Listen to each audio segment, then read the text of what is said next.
Well, here's the thing. On my Substack, what I pointed out, Peter, was for a lot of people, especially Americans who most likely don't know or forgot about it, was the 1917 agreement.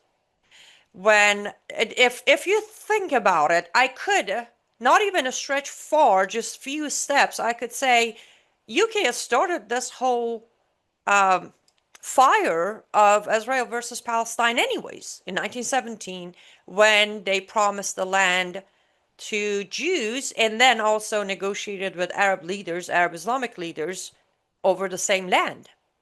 So with that being said, I understand when you say they're confused or they're, flexing their muscles, but what do you think of what I think? I feel like with England losing control, what happened was, yes, they have not been the strongest ally of Israel for, I want to say, probably 50 to 60 years now.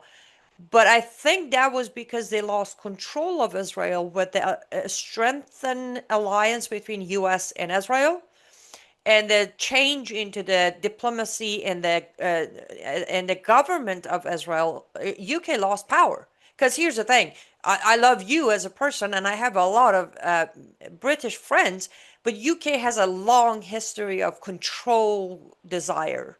They've done the border and the split and create new countries to have more control. I mean, perfect example of it is India, Pakistan, and then later on a stretch into Bangladesh.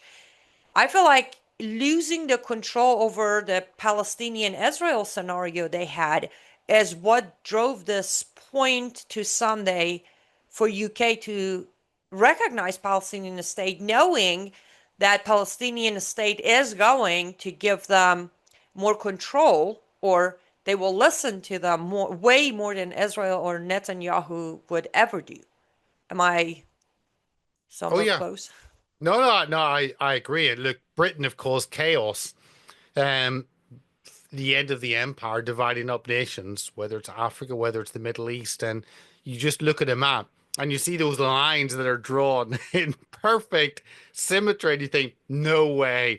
And of course, many of the countries didn't exist before Britain sat down and thought, we're going to have a map, we're going to get a pencil, and we're going to design countries, and that's how they'll exist.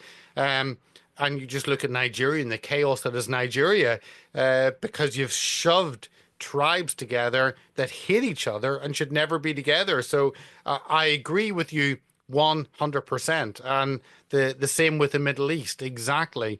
And Britain had been two-faced in many ways. And I think the biggest way that Britain has been two-faced in allowing those entities to exist in the UK that have funded pure hate against Israel. That's the first thing. And that is Labour or Conservative governments, whatever they have been. Conservative governments have spoken out of their mouth one side, support for Israel. But that support for Israel has generally been trips that are funded to go and visit Israel. It's like a jolly, a travel jolly. That's all it's meant. It hasn't meant deep support of Israel.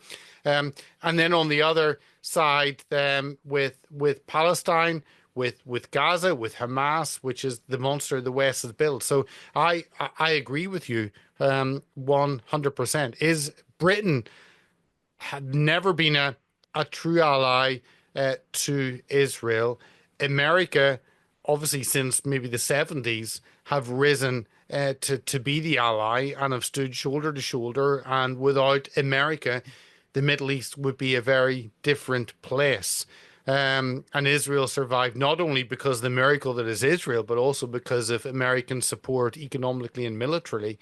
And without that, we'd be having a different conversation. But Europe are Europe have always been, not only the UK, but all across the EU, have always had inbuilt hatred towards Israel. And you see that in the many conversations in the EU Parliament, and you see it in many conversations in the UK. I mean, very few MPs in Parliament get up to speak about the concern of hostages being held by Hamas. They should say that is the line. Nothing happens until you release every single hostage, and then we can possibly have a conversation. That has never been the case. It's, Gaza, Gaza, Hamas, Gaza, Palestine. Oh, and you should release the hostages, but Israel's really bad. Well, maybe we should have a full-on conversation about those hostages because you cannot have a gun to someone's head and have a conversation, and that's what Hamas are having. So I agree with you completely in terms of the UK's utter abject failure to support Israel.